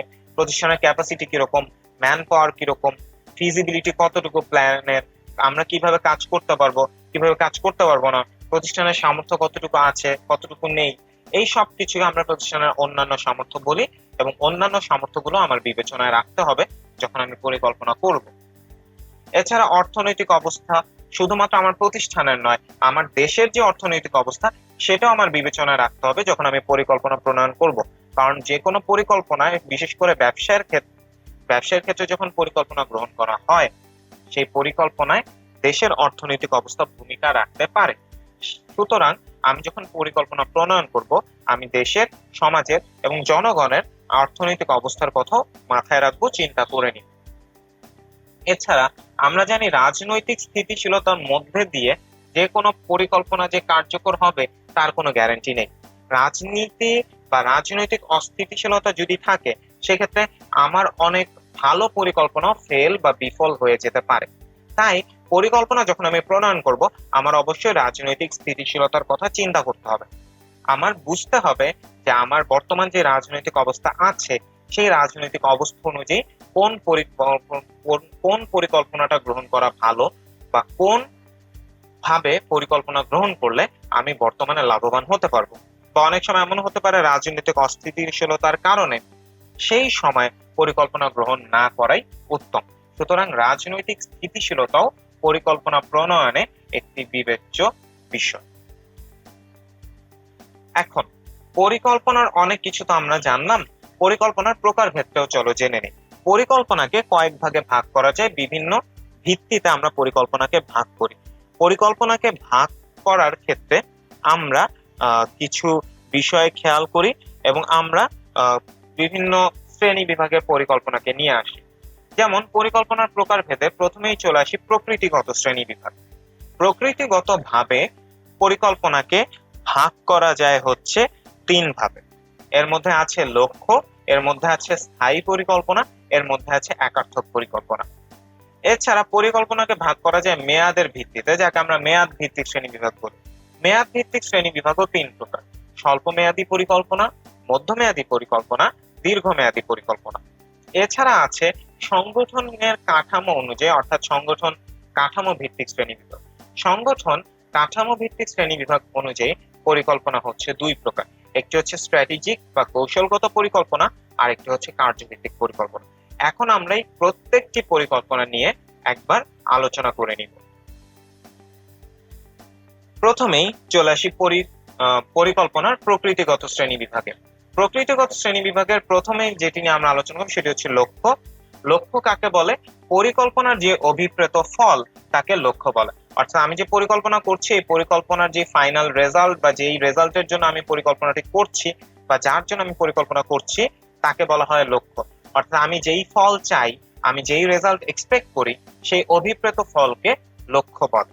এখন লক্ষ্যের বিষয়, লক্ষ্য কি কি হতে পারে? যেমন উদ্দেশ্য হতে পারে, মিশন হতে পারে, কোন নির্দিষ্ট সময়ের মধ্যে করব অর্থাৎ সময়ের লক্ষ্য হতে পারে, বাজেট, এই বাজেটের ভিতর করব সেটি হতে পারে, টার্গেট, আমি এই টার্গেটটা অ্যাচিভ করব সেটা হতে পারে। উদ্দেশ্য, মিশন, সময় লক্ষ্য, বাজেট, টার্গেট এগুলো সবই হচ্ছে লক্ষ্যের অন্তর্ভুক্ত। এরপর প্রকৃতিগত শ্রেণীবিভাগের মধ্যে আছে স্থায়ী পরিকল্পনা। স্থায়ী পরিকল্পনা বলতে কি বোঝায়? স্থায়ী পরিকল্পনা বলতে বোঝায় যে পরিকল্পনা প্রতিষ্ঠানের নতুন পরিকল্পনা গ্রহণ করা পর্যন্ত অথবা নতুন কোনো অবস্থা সৃষ্টি হওয়া পর্যন্ত বারবার ব্যবহার করা হয় তাকে স্থায়ী পরিকল্পনা বলে। ধরলাম আমি একটি পরিকল্পনা গ্রহণ করেছি এবং আমি পরিকল্পনাটি একবার না বারবার ব্যবহার করছি, এবং আমি পরিকল্পনাটি ততদিন পর্যন্ত ব্যবহার করব যতদিন আমি নতুন আরেকটা পরিকল্পনা না গ্রহণ করব। এই যে নতুন পরিকল্পনা গ্রহণ করা পর্যন্ত একটা পরিকল্পনা যে বারবার ব্যবহার করা হয় তাকে আমরা স্থায়ী পরিকল্পনা বলি। এখন স্থায়ী পরিকল্পনা কোনগুলো? স্থায়ী পরিকল্পনা হচ্ছে নীতি, প্রক্রিয়া, রীতি, পদ্ধতি, কৌশল। এর মধ্যে প্রত্যেকটাই আমরা চাইলেই একবার ব্যবহারের পর চেঞ্জ করতে পারি না। নীতি হোক, কোনো নীতি সহজে পরিবর্তন করা হয় না, প্রক্রিয়া সহজে পরিবর্তন করা হয় না, রীতি অনেকদিন স্থায়ী হয়, পদ্ধতি অনেকদিন স্থায়ী হয়, কৌশল অনেকদিন স্থায়ী হয়।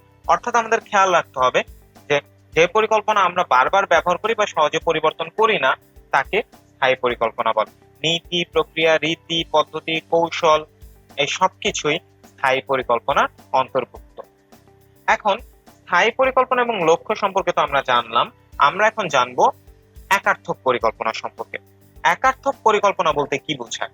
একার্থক পরিকল্পনা হচ্ছে যে পরিকল্পনা প্রতিষ্ঠানে শুধুমাত্র একবার ব্যবহারের জন্য বা একটি মাত্র উদ্দেশ্য সাধনের জন্য প্রণয়ন করা হয় তাকে একার্থক পরিকল্পনা বলে। অর্থাৎ আমি এমন একটি পরিকল্পনা গ্রহণ করব যেটা হয় আমি একবার ব্যবহার করব বা কোনো একটি উদ্দেশ্যের জন্য আমি ব্যবহার করব। এই যে একটা পরিকল্পনা একবার ব্যবহার করা হচ্ছে বা একটি মাত্র উদ্দেশ্য সাধনের জন্য প্রণয়ন করা হচ্ছে তাকে একার্থক পরিকল্পনা বলে।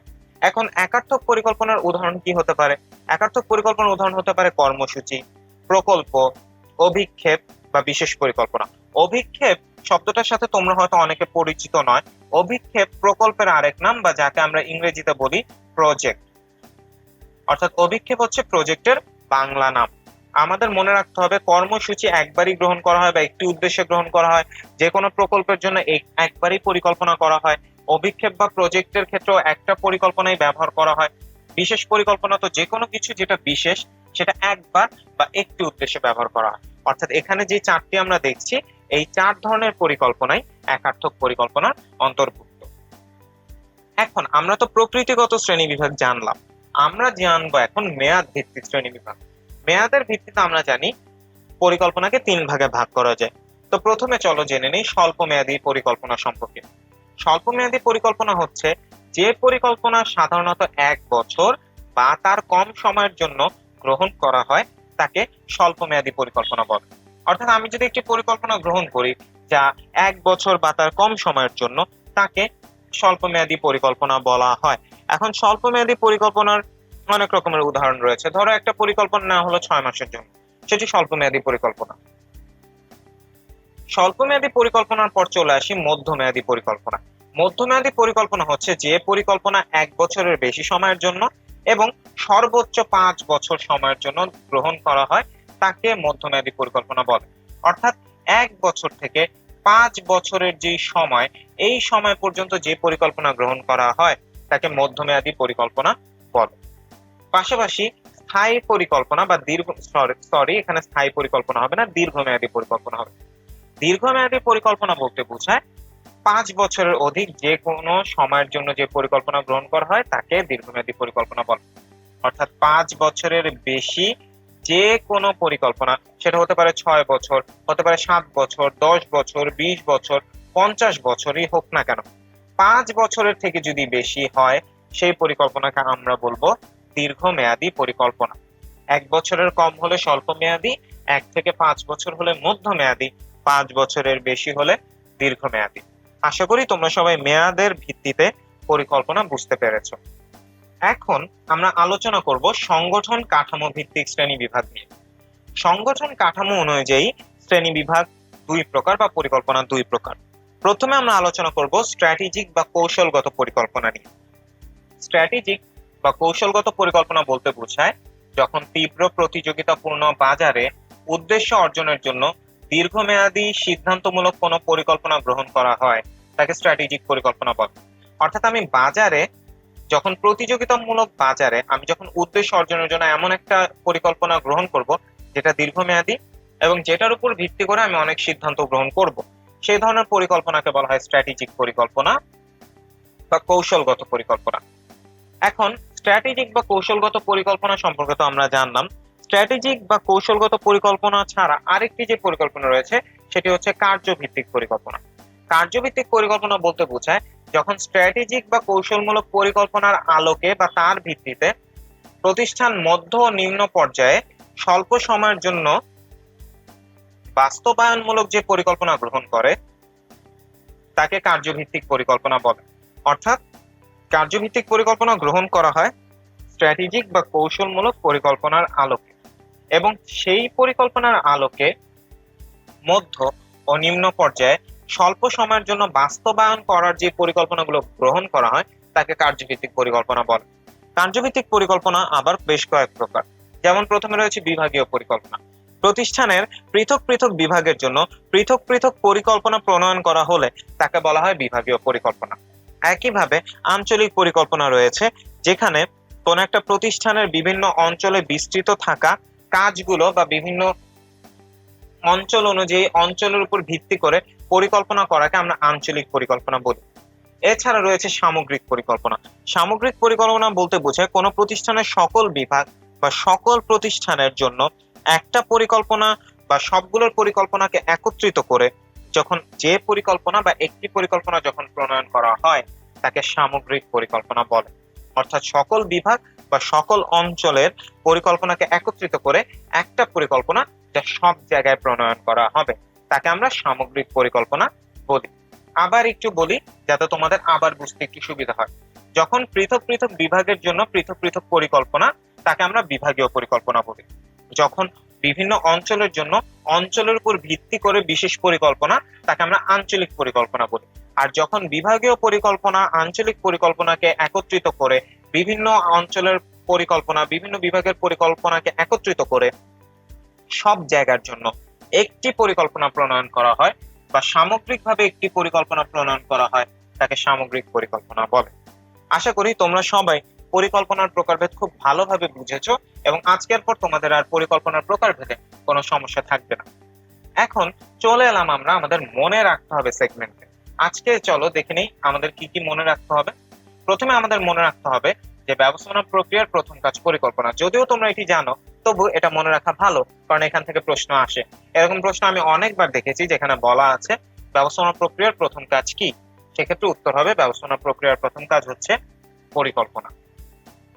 এছাড়াও আরেকটা জিনিস আমাদের মনে রাখতে হবে, সেটা হচ্ছে সামগ্রিক পরিকল্পনাকে মাস্টার পরিকল্পনা বা মাস্টার প্ল্যান বলা হয়।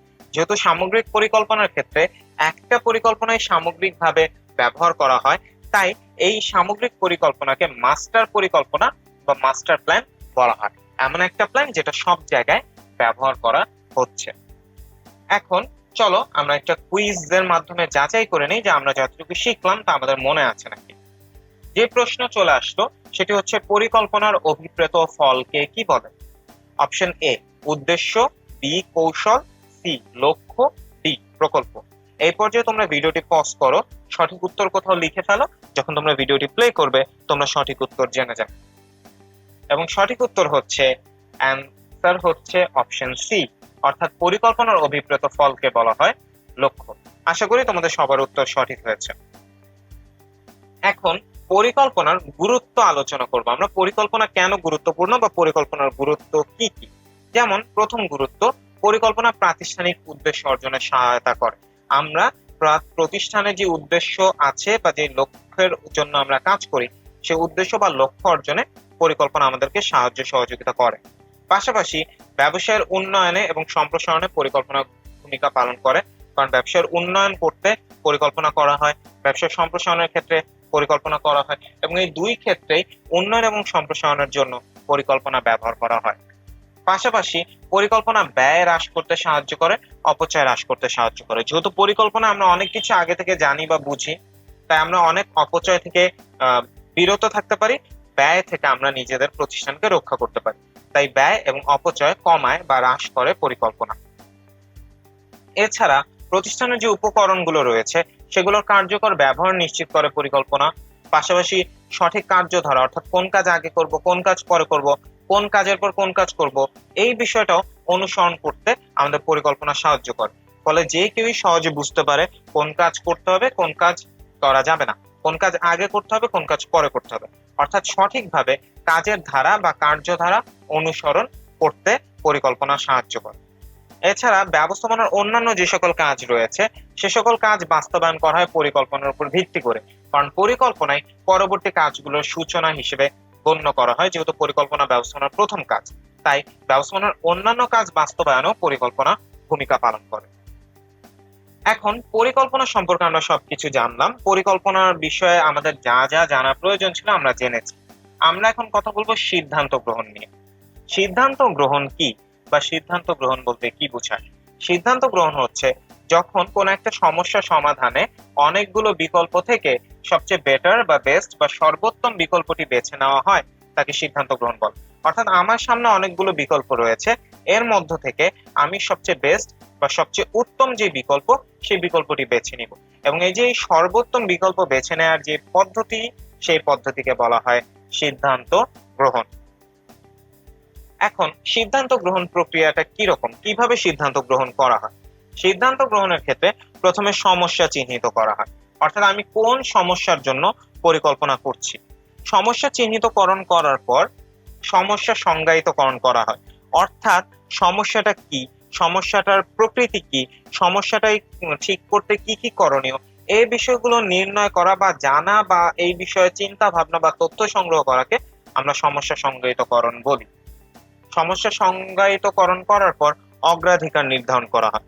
যখন একাধিক সমস্যা থাকে তখন এটা সিলেক্ট করতে হয় বা এটা ডিসাইড করতে হয় কোন সমস্যা নিয়ে আমি আগে কাজ করব, কোন সমস্যা নিয়ে আমরা পরে কাজ করব। কারণ আমরা যদি সব সমস্যার সমাধান একসাথে করতে যাই, সেক্ষেত্রে অতিরিক্ত চাপের পাশাপাশি এমনও হতে পারে যে আমরা সমস্যা সমাধান করতে যে উল্টো আরো সমস্যা বাড়িয়ে ফেলেছি। অর্থাৎ অগ্রাধিকার নির্ধারণ করতে হবে কোন সমস্যা আমি আগে সলভ করব, কোন সমস্যা আমি পরে সলভ করব। এছাড়া তথ্য উপাত্ত সংগ্রহ করতে হয়, অর্থাৎ আমি সংগ্রহ করব তথ্য উপাত্ত এবং তার উপর ভিত্তি করে আমি সিদ্ধান্ত গ্রহণ করব। কারণ তথ্য এবং উপাত্তর উপর যদি সিদ্ধান্ত নেওয়া হয় সেটা বেশি ভালো হয়। অনুমানের থেকে তথ্য এবং উপাত্ত বা পূর্বের যে ফলাফল এই সকল বেশি কাজে আসে সিদ্ধান্ত গ্রহণের ক্ষেত্রে। এরপর বিকল্পগুলো নির্ণয় করতে হয়, আমার হাতে কি কি অপশন আছে, কি কি প্ল্যান আছে এবং এর মধ্যে কোনটাকে আমি সিদ্ধান্ত হিসেবে গ্রহণ করব। এই জন্য বিকল্পগুলো নির্ণয় করতে হয় যে আমার হাতে বর্তমানে কয়টি এবং কি কি বিকল্প রয়েছে। বিকল্প নির্ণয়ন করার পর সেখান থেকে মূল্যায়ন করতে হয় যে কোন বিকল্পটি ভালো, কোন বিকল্পটি খারাপ, কোন বিকল্পটি আমার প্রতিষ্ঠানের সাথে যায়, কোনটি যায় না, কোনটি গ্রহণ করা উচিত, কোনটি গ্রহণ করা উচিত না, কোনটি সফল হওয়ার সম্ভাবনা বেশি, কোনটা সফল হওয়ার সম্ভাবনা বেশি নেই। বিকল্প সমূহ মূল্যায়নের পর সেখান থেকে উত্তম বিকল্প গ্রহণ করা হয় এবং এই উত্তম বিকল্প গ্রহণ করাকেই বলা হয় সিদ্ধান্ত গ্রহণ, যেখানে আমরা অনেকগুলো বিকল্প থেকে উত্তম বিকল্পটি গ্রহণ করি। এখন সিদ্ধান্ত গ্রহণে কোন কোন উপাদান সাহায্য বা সহায়তা করে, অর্থাৎ আমরা যখন সিদ্ধান্ত গ্রহণ করব কিছু উপাদান আছে যে উপাদানগুলো আমাদেরকে সিদ্ধান্ত নিতে সাহায্য করে। চলো দেখে নেই সিদ্ধান্ত গ্রহণে সহায়তাকারী উপাদানগুলো। যেমন বিচার ক্ষমতা, একজন ব্যক্তির বিচার ক্ষমতা, তার এই প্রজ্ঞা, তার দূরদর্শিতা, কোনো সিদ্ধান্ত নেওয়ার আগে অনুমান করা যে এই সিদ্ধান্ত কতটুকু কাজে আসবে, বা এটা কি কাজে আসবে আদৌ নাকি সেটা ফেল হতে পারে, এই বিষয়ে সংক্রান্ত যেই জ্ঞান, তাকে আমরা বিচার ক্ষমতা বলি। বিচার ক্ষমতা বা বিচক্ষণ ব্যক্তির কাছে সিদ্ধান্ত গ্রহণের ক্ষমতা গেলে সেক্ষেত্রে সিদ্ধান্ত গ্রহণে সাহায্য হয়, ভালো সিদ্ধান্ত নেওয়া যায়। পাশাপাশি সুসংবদ্ধ চিন্তা রয়েছে। সুসংবদ্ধ চিন্তা বলতে বোঝায় যে সিদ্ধান্ত গ্রহণ করছে সে কতটা ঠান্ডা মাথায় নিয়ম মেনে যৌক্তিক সিদ্ধান্ত গ্রহণ করতে পারে, তার সামর্থ্যকে আমরা বলি সুসংবদ্ধ চিন্তা। যদি যে ব্যক্তি সিদ্ধান্ত গ্রহণ করছে তার চিন্তা ভাবনা সুসংবদ্ধ থাকে, তাহলে সে একটা ভালো সিদ্ধান্ত নিতে পারবে এবং সিদ্ধান্ত গ্রহণে সহায়তা হবে। এছাড়া দূরদর্শিতা বা প্রজ্ঞা, ভবিষ্যতে কি হতে পারে না হতে পারে সেটা অনুমান করা, সেটা আঁচ করা, এই বিষয়টা সিদ্ধান্ত গ্রহণে সাহায্য করে। পাশাপাশি অভিজ্ঞতা, যে ব্যক্তি যত বেশি অভিজ্ঞতা সে সিদ্ধান্ত গ্রহণে ততটাই পারদর্শী, কারণ অভিজ্ঞতা মানুষকে অনেক বিষয়ে এমন কিছু জ্ঞান দেয় যা যাদের অভিজ্ঞতা নেই তারা পায় না। এই জ্ঞানের ফলে, অভিজ্ঞতার ফলে একজন ব্যক্তি অন্য অনভিজ্ঞ ব্যক্তির তুলনায় ভালো সিদ্ধান্ত নিতে পারে। তাই অভিজ্ঞতা সিদ্ধান্ত গ্রহণে একটি সহায়তাকারী উপাদান। পাশাপাশি রয়েছে তথ্য। তথ্য উপাত্ত কখনো ভুল বা মিথ্যা কথা বলে না। এরকম একটি প্রবাদ আছে যে ফ্যাক্টস ডোন্ট লাই, অর্থাৎ তথ্য বা উপাত্ত কখনো মিথ্যা কথা বলে না।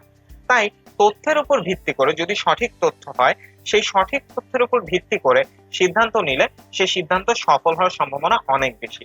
তাই সঠিক তথ্য বা তথ্য সিদ্ধান্ত গ্রহণে একটি সহায়তাকারী উপাদান। এছাড়া ক্ষমতা ও কর্তৃত্ব। ক্ষমতা ও কর্তৃত্ব যদি থাকে তাহলে অনেক সময় সিদ্ধান্ত গ্রহণে সহযোগিতা পায় বা সহায়তা হয়, অর্থাৎ সহজেই সিদ্ধান্ত গ্রহণ করা যায় এবং সেই সিদ্ধান্ত কি করা যায়, সেই সিদ্ধান্ত চাইলেই প্রণয়ন করা যায়। এছাড়া প্রতিষ্ঠানের সামর্থ্য। প্রতিষ্ঠানের যদি সিদ্ধান্ত বাস্তবায়নের করার বা সিদ্ধান্ত বাস্তবায়নের সম্পূর্ণ ক্ষমতা বা সামর্থ্য থাকে, সেক্ষেত্রে সিদ্ধান্ত গ্রহণ এবং সিদ্ধান্ত প্রণয়ন দুটি খুব সহজে করা যায়। পাশাপাশি আমি যদি আমার প্রতিষ্ঠানের যারা আছে সবাইকে যদি অংশগ্রহণের সুযোগ দিই, বিশেষ করে অধস্তনদেরকে আমি যদি সিদ্ধান্ত গ্রহণের সুযোগ দিই, তাহলে সিদ্ধান্তের মানেরও উন্নয়ন হয়। পাশাপাশি আমার যে কর্মীরা, যে অধস্তনরা, তারাও নিজেদেরকে প্রতিষ্ঠানের অংশ ভাবে, এর ফলে তাদের মনোবল বৃদ্ধি পায়, তারা মানসিকভাবে সন্তুষ্ট থাকে এবং তাদের অংশগ্রহণের ফলে সিদ্ধান্তের মান যখন উন্নয়ন হয় তখন আমার সিদ্ধান্ত সফল হওয়ার সম্ভাবনা অনেক অনেক গুণ বেড়ে যায়। এই সকল উপাদান ছিল যা সিদ্ধান্ত গ্রহণে সহায়তা করে। এখন সিদ্ধান্ত গ্রহণের ক্ষেত্রে আমরা কি কি বিষয় বিবেচনা করব? যেমন আমরা সমস্যার প্রকৃতি বিবেচনা করব, আমার সমস্যার প্রকৃতি কিরকম, সমস্যা কিরকম, সমস্যার গভীরতা কিরকম। পাশাপাশি ভবিষ্যৎ অবস্থা নিয়ে আমরা বিবেচনা করব যে ভবিষ্যতে কি অবস্থা হতে পারে, ভবিষ্যতে কি দাঁড়াবে, ভবিষ্যতে কিরকম সিচুয়েশন চলে আসতে পারে। এরপর আমরা বিবেচনা করব প্রাপ্ত তথ্য, আমি যে তথ্য পেয়েছি সেটা কি নির্ভুল নাকি, এই তথ্য কতটুকু গ্রহণযোগ্য, এই তথ্যের উপর ভিত্তি করে আমার কি সিদ্ধান্ত নেওয়া ঠিক হবে নাকি আমি আরো তথ্য সংগ্রহ করব, এই সকল বিষয় আমার বিবেচনা করতে হবে। পাশাপাশি বিবেচনা করতে হবে সিদ্ধান্ত লক্ষ্য, অর্থাৎ অনেক সময় বিশেষ কিছু লক্ষ্যকে সামনে রেখে সিদ্ধান্ত নেওয়া হয়, সেক্ষেত্রে সিদ্ধান্ত লক্ষ্যকে যথার্থ রূপে বুঝে সে অনুযায়ী সিদ্ধান্ত নেওয়াটাই ভালো। তাই আমি যখন সিদ্ধান্ত গ্রহণ করব আমার অবশ্যই চিন্তা করতে হবে যে আমি কোন লক্ষ্য অর্জনের উদ্দেশ্যে সিদ্ধান্ত গ্রহণ করছি, তাহলে আমার সিদ্ধান্ত গ্রহণ করাটা সহজ হবে। পাশাপাশি সহযোগিতার মাত্রা, আমি আমার প্রতিষ্ঠান থেকে কিরকম সহযোগিতা পাবো, আর্থিক হোক বা লেবার বা ম্যান পাওয়ারের দিক থেকে হোক, এই সকল বিষয় বিবেচনা করতে হবে। কারণ আমার সিদ্ধান্ত অনুযায়ী যদি আমি সহযোগিতা না পাই তাহলে আমার সঠিক সিদ্ধান্ত ভুল প্রমাণিত হতে পারে। এছাড়া আমি কতটুকু সময় আছে আমার এই সিদ্ধান্তটাকে ঠিকভাবে ইমপ্লিমেন্ট করার, আমার পরিকল্পনা ঠিকভাবে প্রণয়ন করার, সেই বিষয়টাও খেয়াল রাখতে হবে।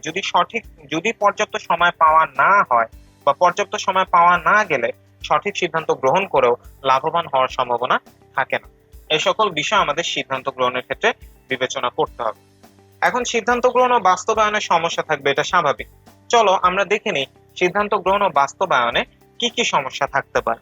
যেমন সমস্যা থাকতে পারে অসম্পূর্ণ তথ্য। যদি তথ্য সম্পূর্ণ না থাকে সেক্ষেত্রে আমি যে সিদ্ধান্ত গ্রহণ করি সেটা ভুল হতে পারে এবং বাস্তবায়নের ক্ষেত্রে আমরা সমস্যা ফেস করতে পারি। আবার আমরা যদি সমস্যা শনাক্ত করতেই ব্যর্থ হই, অর্থাৎ আমাদের সমস্যা যেটা সেটাকে আমরা সমস্যা হিসেবে না ধরে অন্য কিছুকে আমরা সমস্যা হিসেবে ধরে নিই, সেক্ষেত্রে আমার সিদ্ধান্ত গ্রহণ বাস্তবায়নের সমস্যা হতে পারে। বিকল্প সময়ের অসঠিক শনাক্তকরণ, অর্থাৎ যেটা আমার বিকল্প না সেটাকে বিকল্প হিসেবে শনাক্ত করা, আর যেটা বিকল্প সেটাকে শনাক্ত না করা, এটাকে বলা হয় অসঠিক শনাক্তকরণ। তো আমি যখন বিকল্প সমূহ শনাক্ত করব, আমি যদি সেখানে ভুল করি তাহলে সিদ্ধান্ত গ্রহণ ও বাস্তবায়নের সমস্যা হতে পারে। আমার অবশ্যই সঠিক বিকল্প শনাক্ত করতে হবে, যেগুলো সঠিক বিকল্প নয় সেগুলো বাদ দিয়ে দিতে হবে। এছাড়া পক্ষপাতমূলক ঝোঁক আছে। অনেক সময় আমরা দেখি স্বজনপ্রীতি বা পক্ষপাতিত্ব প্রতিষ্ঠানে থাকে। অনেকের ভালো সিদ্ধান্ত গ্রহণ করা হয় না শুধুমাত্র পক্ষপাতিত্বের কারণে। তো পক্ষপাতমূলক ঝোঁক যদি একটি প্রতিষ্ঠানে থাকে, সেই প্রতিষ্ঠানের সিদ্ধান্ত গ্রহণ এবং বাস্তবায়নে অবশ্যই সমস্যার সৃষ্টি হবে।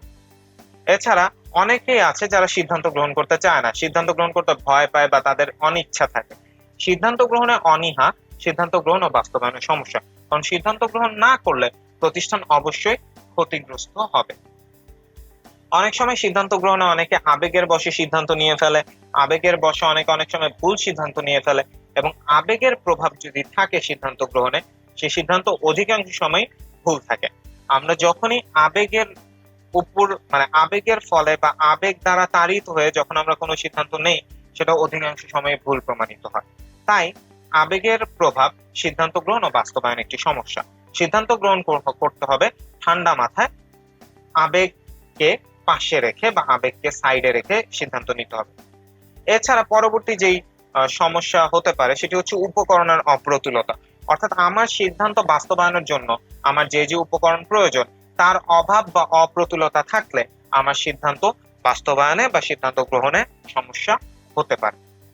পাশাপাশি যদি আমার প্রতিষ্ঠানের যারা আছে তারা সবাই যদি আমার সিদ্ধান্ত বাস্তবায়নে সহযোগিতা না করে, তাহলে আমি সিদ্ধান্ত বাস্তবায়নে সমস্যার সম্মুখীন হব। এখন এর মাধ্যমে আমাদের আজকের এই লেকচারটি শেষ হয়ে গেল। চলো আমরা বিগত বছরগুলোতে ভর্তি পরীক্ষায় আসা কিছু প্রশ্ন দেখে নিই। প্রথম প্রশ্ন হচ্ছে, নিচের কোনটি স্থায়ী পরিকল্পনা? Option A budget, option B প্রকল্প, অপশন সি কৌশল এবং অপশন ডি বিশেষ প্রোগ্রাম। আশা করি তোমরা সবাই এর সঠিক উত্তর জানো। এর সঠিক উত্তর হচ্ছে কৌশল। আমরা জানি বাজেট, প্রকল্প, বিশেষ প্রোগ্রাম এগুলো সব একার্থক পরিকল্পনা, কিন্তু কৌশল বারবার ব্যবহার করা হয়, তাই কৌশল স্থায়ী পরিকল্পনা। কারণ নতুন কৌশল গ্রহণ করা পর্যন্ত কৌশল আমরা বারবার ব্যবহার করে থাকি। 2 নম্বর প্রশ্নে বলা আছে বাজেট ড্যাশ পরিকল্পনার একটি উদাহরণ। চলো আমরা অপশনগুলো দেখে নেই। অপশন এ দীর্ঘমেয়াদী, অপশন বি মধ্যমেয়াদী, অপশন সি সামগ্রিক, অপশন ডি স্থায়ী এবং অপশন ই একার্থক। আমরা জানি বাজেট হচ্ছে একার্থক পরিকল্পনা, কারণ বাজেট 1 বছরের জন্য গ্রহণ করা হয়, একবারের জন্য গ্রহণ করা হয়। নতুন বছর আসলেই বাজেট চেঞ্জ করে ফেলা হয়, এবং যে পরিকল্পনা একবারের জন্য বা এক সময়ের জন্য করা হয় তাকে আমরা একার্থক পরিকল্পনা বলি। সুতরাং বাজেট একটি একার্থক পরিকল্পনা। এখন তৃতীয় প্রশ্নে বলা হয়েছে ব্যবস্থাপনার দর্পণ কোনটি? অপশন এ পরিকল্পনা, বি নেতৃত্ব, সি সংগঠন, ডি নিয়ন্ত্রণ এবং ই নির্দেশনা। আমরা জানি ব্যবস্থাপনার দর্পণ হচ্ছে পরিকল্পনা, অর্থাৎ এই প্রশ্নের উত্তর হচ্ছে অপশন এ ব্যবস্থাপনার দর্পণ হচ্ছে পরিকল্পনা। 4 নম্বর প্রশ্নে বলা আছে আমরা কোথায় আছি এবং কোথায় যেতে চাই, এই দুইয়ের মাঝে সেতু বন্ধন রচনা করে কোনটি? অপশন এ নির্দেশনা, অপশন বি নেতৃত্ব, অপশন সি নিয়ন্ত্রণ, অপশন ডি পরিকল্পনা এবং অপশন ই সংগঠন।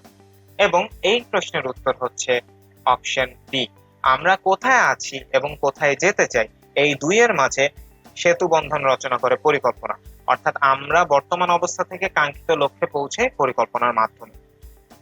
5 নম্বর প্রশ্নে বলা হয়েছে কতিপয় বিকল্প থেকে সর্বোৎকৃষ্ট বিকল্পটি বাছাই করাকে বলা হয় অপশন এ নির্দেশনা, অপশন বি সিদ্ধান্ত গ্রহণ, অপশন সি পরামর্শ করা, অপশন ডি উদ্দেশ্য সাধন এবং অপশন ই পরিকল্পনা। এবং আমরা জানি কতিপয় বিকল্প থেকে সর্বোৎকৃষ্ট বিকল্পটি বাছাই করার যে প্রক্রিয়া তাকে আমরা বলি সিদ্ধান্ত গ্রহণ। অর্থাৎ এই প্রশ্নের উত্তর হচ্ছে অপশন বি সিদ্ধান্ত গ্রহণ। 6 নম্বর প্রশ্নে বলা হয়েছে কোনটি পরিকল্পনার প্রকারভেদ নয়? অপশন এ লক্ষ্য, option B target, option C policy, option D mission এবং অপশন ই ফলাবর্তন।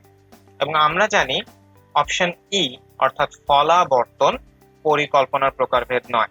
লক্ষ্য, টার্গেট, পলিসি, মিশন এগুলো পরিকল্পনার প্রকারভেদ হলো, ফলাবর্তন পরিকল্পনার প্রকারভেদ নয়। ফলাবর্তনকে ইংরেজিতে বলা হয় ফিডব্যাক বা রেসপন্স। এখন 7 নম্বর প্রশ্নে বলা হয়েছে 5 বছরের অধিক সময় ব্যবহারযোগ্য পরিকল্পনাকে বলে, এবং অপশনগুলো হচ্ছে এ স্বল্প মেয়াদী, বি দীর্ঘমেয়াদী, সি একার্থক, ডি মধ্যমেয়াদী এবং ই পঞ্চমেয়াদী। এবং আমরা জানি 5 বছরের অধিক সময় ব্যবহারযোগ্য পরিকল্পনাকে বলা হয় দীর্ঘমেয়াদী পরিকল্পনা।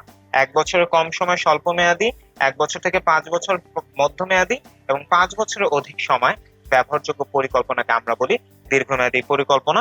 তাই এই প্রশ্নের উত্তর হচ্ছে দীর্ঘমেয়াদী পরিকল্পনা। 8 নম্বর প্রশ্নে বলা হয়েছে কোনটি উত্তম পরিকল্পনার বৈশিষ্ট্য? অপশন এ সুস্পষ্ট উদ্দেশ্য, অপশন বি বিশেষ উদ্দেশ্য, অপশন সি ঝুঁকিহীন উদ্দেশ্য, অপশন ডি উত্তম উদ্দেশ্য এবং অপশন ই প্রাসঙ্গিক উদ্দেশ্য।